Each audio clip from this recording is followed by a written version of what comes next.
You're listening to Dateline Latin America, Tear Gas and Tango with Joe Goldman, 37 years with ABC News, then with UPI, with The Village Voice, and many other. And me, Daniel Schweimler, originally from London, formerly of the BBC, 19 years, and more recently with Al Jazeera English across Latin America. They'll be sitting at a kitchen table in Buenos Aires talking about their journalistic adventures across the region, covering earthquakes, flooding and fires, talking to presidents, charlatans, sports stars and other newsmakers. In short, journalism and the state of the world. Hi Joe, how are you? A bit cooler now, the weather's temperature's dropped a little bit, which is a respite. Yes, I'm back from the coast, a little bit of sun. You're back from Patagonia. From the mountains of Patagonia, El Chalten. Yeah, so temperature's a little cooler there.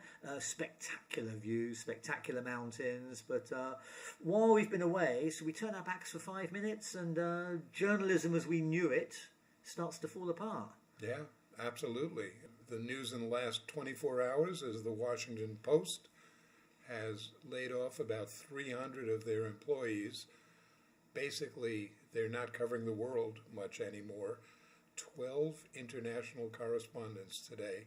There were about 3 times that a few years ago. And they've ended their sports coverage. They've decimated their metro coverage. They've been run into the ground by a multi-billionaire. Which affects Latin America, doesn't it? Simply because they're for a long time. I mean, Latin America was always one of the least covered regions in the world media. Yes. I mean, my time at the BBC, the very best we had 4 correspondents, full-time correspondents, one in Havana, Mexico City, Buenos Aires and Sao Paulo, plus a network of stringers, independent people who would contribute to coverage. It wasn't brilliant, but it wasn't bad. We're reduced, as far as I know, to 2 now, almost no stringers. I mean, Washington Post cutting their staff by that much means, again, their coverage wasn't great, but their interest in the world, it's a sign of their declining interest in the world outside of the United States. Absolutely. Not only that, if they're cutting their metro section, it's also flipping off the local people in the D.C., Virginia, Maryland area, which they always had covered quite responsibly.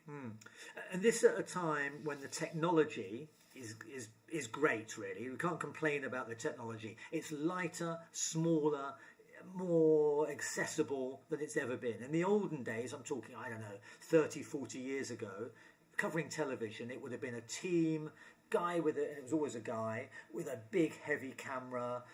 You had to go to a satellite feed station, pay $800, $900 for 10 minutes. I mean, I got that at the beginning of my time. I got the tail end of that at the beginning of my time in Latin America. I remember kind of speeding to the satellite station on the edge of Santiago to get there in time for the feed that we had booked through London. We had to kind of coordinate things with the desk in London to send our footage. Absolutely. Which would then be All edited in London, Washington, wherever.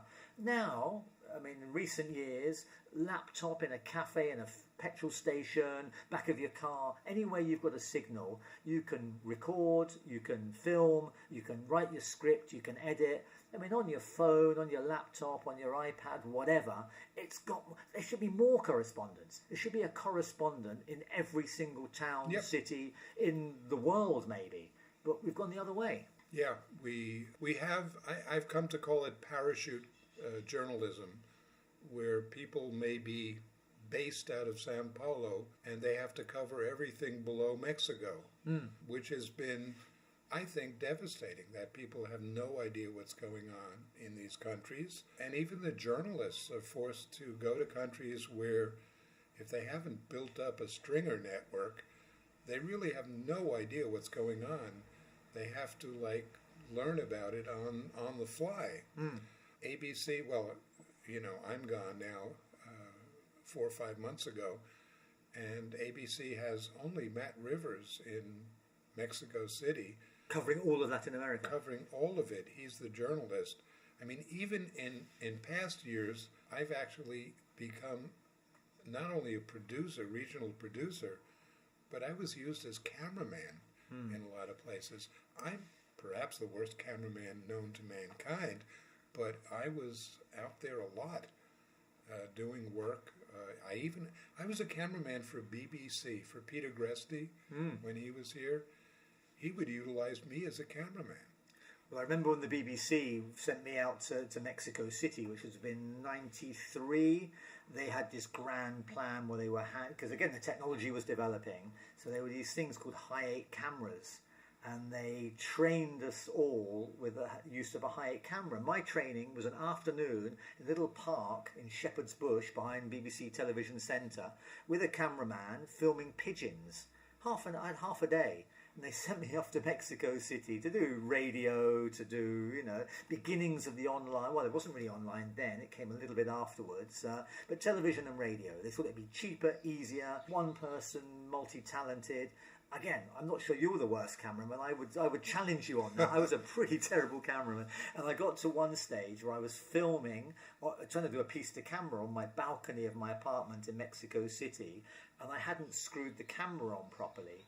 And it fell off the tripod and cracked the viewfinder, which should have been easy enough to repair. But this was a PAL camera, as we use in the UK and I think the US, as opposed to the NTSC system, which is, so I couldn't get it repaired anywhere in Mexico City because it was a different system, a different kind of camera. So I ended up and it's not even filming. worse than that, because you have PAL. I remember Brazil had another. They had like PAL Brazil, so you would get in all these functions where you might have different frame usage, and you would send stuff out and they'd get like garbled stuff in New York. Oh God, I mean, we've come a long way. Yeah. We really have.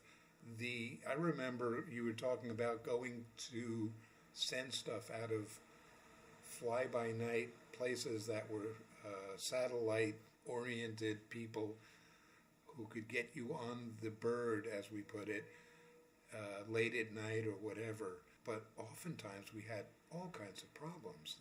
I remember it was very expensive, and every country had its own price, all kinds of problems. I know ABC, when they were trying to save money, they would want me to edit down to the absolute minimum so they wouldn't have to pay, which was, I remember there was some places where it was per minute, it was like $1,800. Really? I remember places like that. And you would have 10 minutes and you would want to send 10 minutes and they would say, no freaking way we're going to pay $18,000. And this was when money was still flowing in at least in the U.S. So we would just edit down to the best 3 minutes we could get and then send it out and hope it would get there. That's the thing, you never really knew. I remember 10 minutes from Santiago covering an election. I think Michelle Bachelet had just won the elections, and we had a great piece to camera, me waffling in front of the camera, and as I was talking, a whole bunch of the then left-wing presidents of Latin America came out onto the steps. We're in Valparaiso at the time. Evo Morales and, I don't know, Néstor Kirchner all appeared just by chance on the steps behind me. It's a great piece of footage, great piece to camera. We managed to file our material, made it to the feed station just in time. We're walking out of the feed station, very pleased with ourselves, with a job well done, looking for something to eat, when I get a phone call to say, can you file that again? I say, well, no, why? What happened? So the person who was taking in the feed just nipped out for a sandwich at that moment and didn't get it. Can you do it again? I said, yeah, I can do it again if you're prepared to pay another $800, $900 for another 10 minutes. We've lost our 10 minutes. Yeah. So it never went. It never saw the light of day. That kind of thing would happen as well. Whereas since then, I mean, working for Al Jazeera more recently, I mean, we've got these massive forest fires in Patagonia at the moment. The last time I covered the forest fires there 10 years ago, I think 2014 in Rio Negro, and we were filing anywhere we could get a signal. Cameraman Juan crouched down editing. I remember going to service stations where they had a good Wi-Fi signal, setting up in cafes or restaurants, sitting there for 4 or 5 hours while I wrote my script with my headphones on. He would sort out the footage. We would have waiters supplying us with a string of refreshments, and it was great. You became part of the scenery. But we could file from everywhere and send the ready cut package 2.5 minutes, 3 minutes long package, almost ready for broadcast.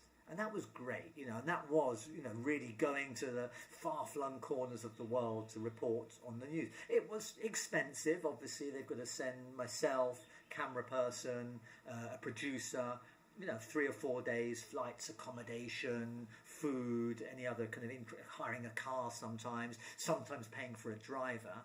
And that could cost $10,000, $12,000, $15,000 for 2 or 3 days, but still a lot cheaper than, the olden days. And more, more comprehensive coverage. And that's now, we've got that, yet we've got no correspondence.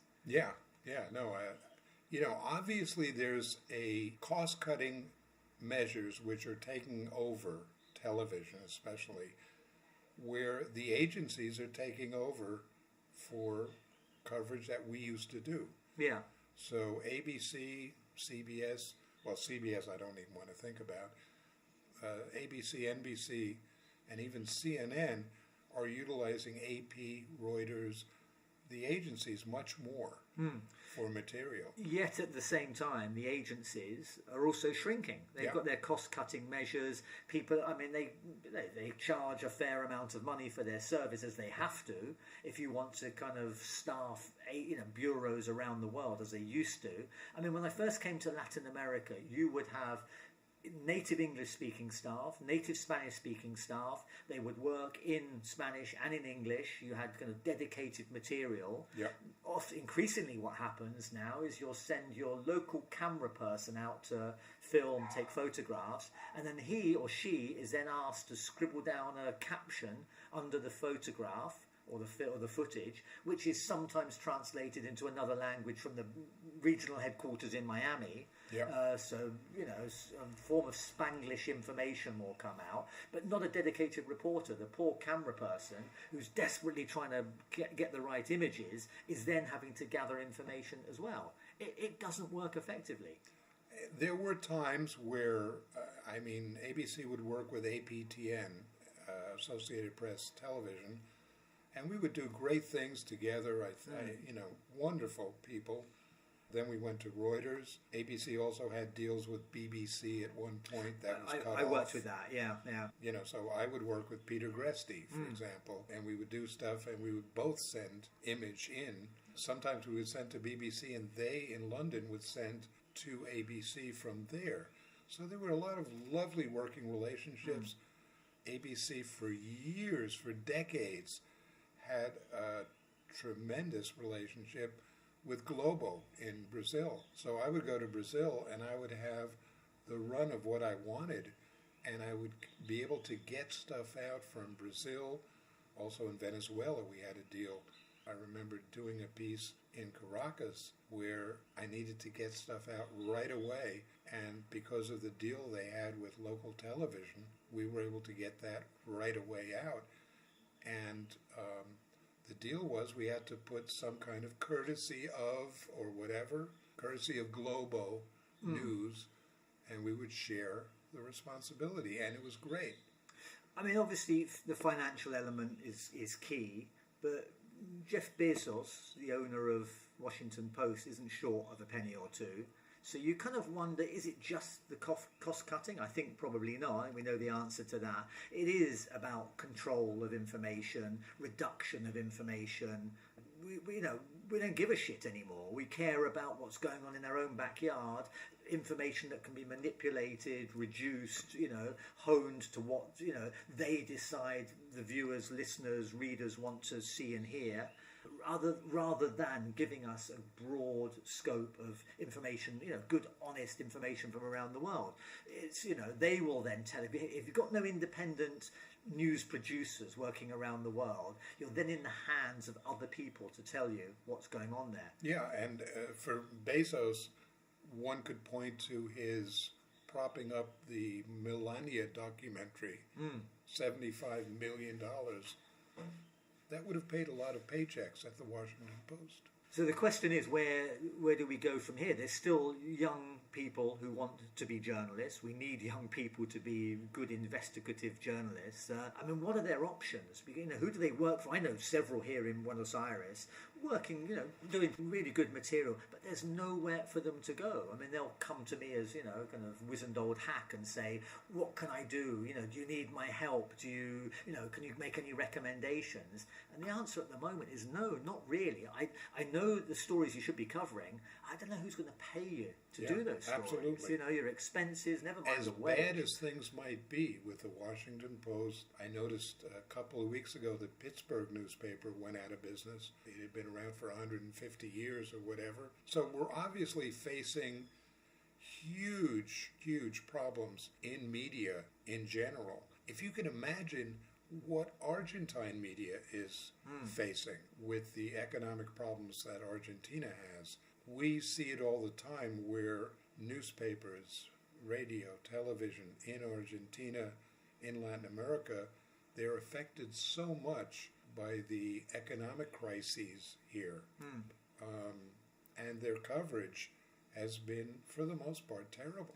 I mean, in the technology we have now, it could be argued you can sit at your desk in Washington, London, and just skim the foreign media, a Spanish speaker who can watch Argentine television, get the what remains of the Argentine papers, Clarín, La Nación, Página 12, read them online from London or Washington, and then, somehow kind of scrabble together the news from that. But again, the material they're getting, whatever it is they're reading in these far-flung capitals, is also much reduced because of the financial situation you've just mentioned. I mean, when I first came here, my wife's family used to run a newspaper kiosk in downtown Palermo. Lovely place that used to have, Time and Newsweek and The Economist and the Financial Times, as well as obviously Latin American media as well. And I could sit there for hours on end reading, foreign media, learning Spanish, reading the stuff in English. Le Monde Diplomatique was there as well. I could kind of skim my way through that. It was fantastic. These kioscos were like social hubs. People would kind of wander around, talk to the owners, the people running the kiosk, talk to one another, get themselves an ice cream or a coffee while they were nearby. They still exist, these little kind of tin boxes on the street, but they're dying out. They're disappearing fast. Oh, yeah, absolutely. Absolutely. Almost nobody buys a newspaper. An old guy on a Sunday morning might get his Clarín and take it to his nearby cafe and read his Clarín, but they're a dying breed. It used to be really something special in Argentina that so many people would read some newspapers, and you had this life around your local neighborhood kiosk, which would distribute in the morning, putting under your door whatever your choice was of newspapers. It was lovely. It just isn't the same anymore, and not to mention the television and the radio. I mean, it's podcasts, isn't it? But, and I say there's some very good ones here. I know several. One, for example. This one, obviously, yes. yeah. But some in Spanish as well. Very, very good, well-informed people, running them. But I mean, they have to gain an audience. They have to win the trust of their audience, like any media entity has to do. Yet again, they're poorly financed. They're basically skimming the information that comes from elsewhere. They're getting stuff online. They don't have the resources to send correspondence out. They don't have the training to go out and interview people, to harass people you're trying to get information from, to look what's just happened with the Epstein files. That takes experienced journalists hours and hours to skim, to run through that material, to trying to find what the news elements are. Yeah. With all the stops and balances, and it's a difficult one. So unless there's money pumped into, resources pumped into journalism, you're left with people just talking off the top of their head. This podcast, which has so much money behind it, that's one example. Really, the situation is, I've been at a few meetings with people from Washington, from New York, and I'm really stunned at the lack of information that they're getting from Latin America. I mean, it's always been the case. I remember arguing with Latin America, talking to my then editor at BBC World Service, and complaining. First of all, our office used to be in Santiago, Chile, which was, a fine city, but not where the office should have been. It should have been in Buenos Aires, which it later moved to. And he called me over to look at a map on the wall of Latin America and said, got these offices. We've got Mexico City, middle of, North America. We've got this little pin here in Sao Paulo, which is kind of on the east. And we thought it'd be nice to have a little pin on the west coast, on the Pacific coast. So I said, so you want your pins to look right on the map? He said, yeah, that's important that, it looks good on the map. But I said, it's the wrong city, Santiago. You've got to be in Buenos Aires. It's a bigger, more important city in this part of the world. Oh, no, we're staying in Santiago for now. So I want that little pin to stay on the Pacific coast. Oh, I mean, that's how ridiculous it was. And that's what we were up against. And he also said to me later on when I continued, he said to me, quite frankly, I wouldn't be that concerned if Latin America dropped off the news schedule tomorrow. Yeah. Is what this editor of an international news organisation mumbled to me as we, walked out of his office. I have to say, thanks to Peter Jennings, who was a long-time anchor at ABC, who loved all of us out there in the boonies, him being somebody who was worked out of the Middle East for many years, mostly out of Beirut. He was somebody who really looked for and tried to promote journalism all over, and ABC has kind of tried to keep that over the years. But there were situations that I will not forget. There was one situation where Pepe Cohen, who who's the Mexico producer for many, many years. We've worked together on a number of different things. So one time, maybe about 15 years ago, Pepe calls me and he says, Joe, I didn't know you left ABC. I said, Pepe, I didn't leave ABC. What do you mean you didn't leave ABC? I said, no, I'm still here. You still in Buenos Aires? Yeah. He says, I just got this call from the desk, the foreign desk, saying that I should come and do a story out of Uruguay. And I said, I'm available to do that. I go to Uruguay all the time. And he says to me, let me check. And he checks, he gets back to me and he says, they thought Uruguay was next door to Mexico. Right. So those kind of things happen. I have to say at ABC, they didn't happen nearly as much as in other places because we had people who were really prepared. One guy was famous for asking the Mexico correspondent producer to go down to Uruguay. Well, one of the reasons I was got the job at the BBC World Service back in the early 90s was that the BBC had gone through a whole number of stories. Well, I think one of them they'd called Rio de Janeiro the capital of Brazil. They'd somehow put Lima in Bolivia. They were making fundamental geographical errors on air. So they decided they needed, I wouldn't use the word expertise necessarily, but a little geographical knowledge of the region, And mine came from kind of backpacking through the region as a young, sweaty traveller, but it was enough, It was enough to get me the job at the time. So, and that's what we're losing, that kind of knowledge of the region, from that ground level upwards, from the backpacking days, but getting yourself involved in the culture, in the politics, in the football, the sport, the economics of a country. You were talking earlier about parachute journalists. I mean, the BBC has got some fantastic ones, people who, drop in at any, but they rely to a large extent, and they don't always get the credit for it, the producers on the ground, the fixers, the stringers on the ground, who live in these countries, who have got the contacts, who are following the day-to-day goings-on and every single aspect of society. And they are the ones that the second you land at the airport, or even before they've sent you information, as you're driving in the taxi to your hotel, they're giving you the information that you need, feeding it to you, drip-feeding it to you, so that when you go on air, you sound knowledgeable, you sound like you know what you're talking about. And I say the BBC parachute journal, very famous names, are very good at that, arriving somewhere and sounding authoritative, knowledgeable. But it is thanks to those people on the ground, and the good ones will acknowledge that. And you also have to do some reading and do some background stuff. Yeah. We can even talk to the idea of how we've used people like drivers, classic, around Latin America, I mean, we had one guy in Rio de Janeiro, so worked there several times.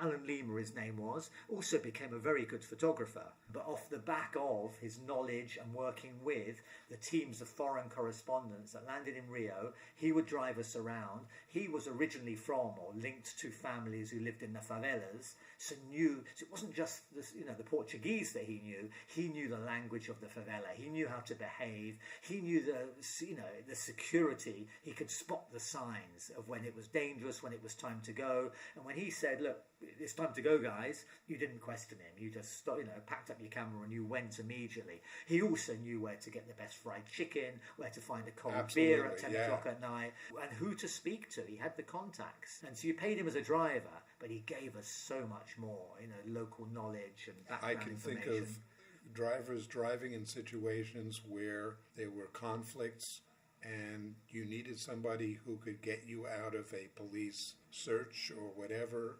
People who really knew what to do in their country. You depended on that. Sometimes they would help you by holding up their the reflector. reflector while you're filming.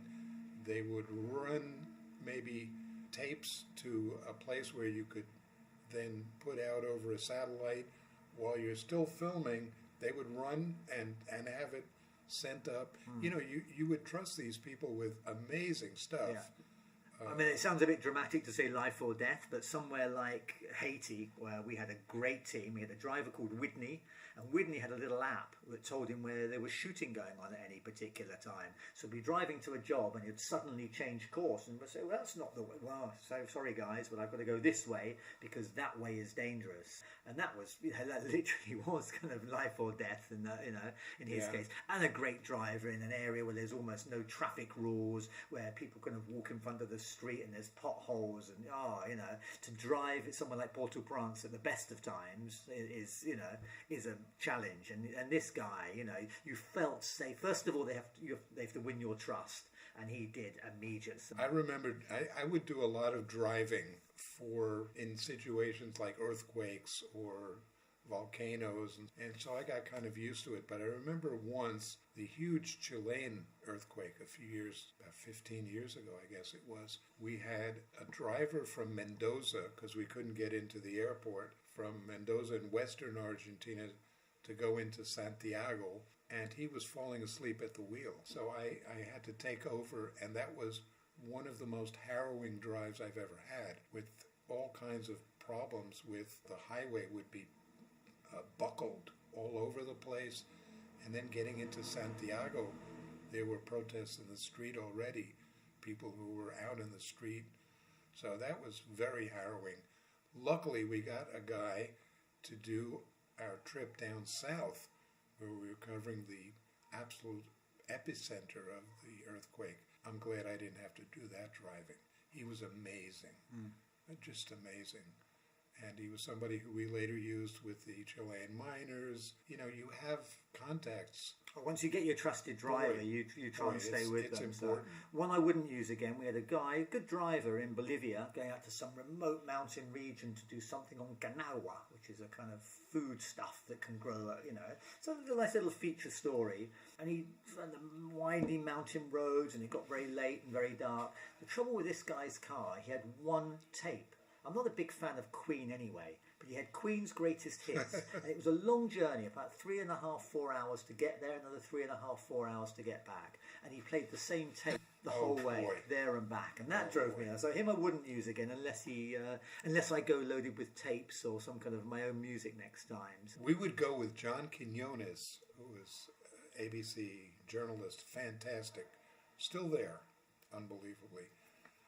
And he would bring his own music, and it was wonderful. Chicano music from Texas, and we would just party. I actually just talked to a group of ABC journalists who were covering the 5-year-old boy in Texas who was taken out of Minnesota with his father and brought to Texas. And they were at the Dilley, Texas facility, which is near San Antonio.